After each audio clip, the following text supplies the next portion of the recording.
क्या आपने कभी सोचा है हमारी आधुनिक संस्कृति के विदूषक कौन हैं? नीत्शे ने इसका बेहद तीखा जवाब दिया।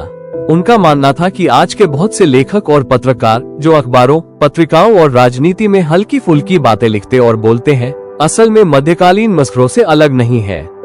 मनोरंजन करने वाले, लेकिन अंततः मूर्ख। मध्यकाल में राजा राजकुमार मस्खरों को रखते थे। उनका काम ज्ञान देना नहीं था, बल्कि ध्यान भटकाना था, चुटकुलों, हल्की फुल्की बातों और शोरगुल से। नीत्शे कहते हैं कि हमारे आधुनिक फेयुतो लेखक, यानी हल्के सतही लेख लिखने वाले लोग उसी श्रेणी में आते हैं। वे आधे तर्कशील, आधे मूर्ख, कभी बुद्धिमान लगते हैं, लेकिन ज्यादातर उनका काम बस यही है, माहौल को मजाक और हंसी में बदलना, गंभीर बातों को हल्के में उड़ाना और जनता का ध्यान सच्चाई से हटाना। पहले ये मस्खरे राजा और रईसों की सेवा करते थे। आज ये राजनीतिक पार्टियों की सेवा करते हैं। जनता को जगाने की बजाय ये सत्ता को बचाते हैं। लोगों को सवाल पूछने की बजाय इन्हें अधीन बनाए रखते हैं।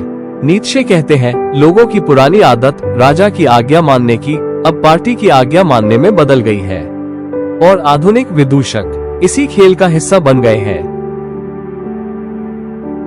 लेकिन नीत्शे सिर्फ पत्रकारों या सतही लेखकों पर ही नहीं रुकते।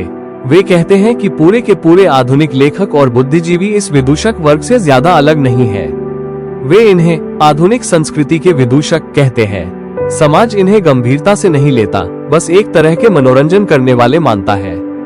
और नीत्शे तो यहाँ तक कहते हैं कि अगर कोई लिखने को ही अपनी पूरी जिंदगी का पेशा बना ले, तो असल में ये भी एक तरह का पागलपन है।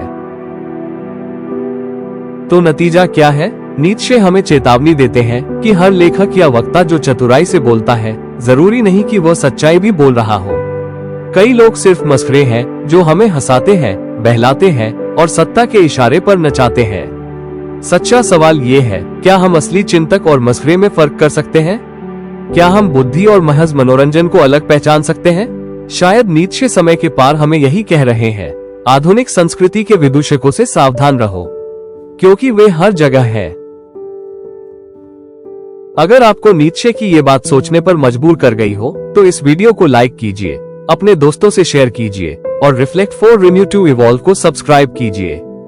याद रखिए, हर चमकता शब्द ज्ञान नहीं होता।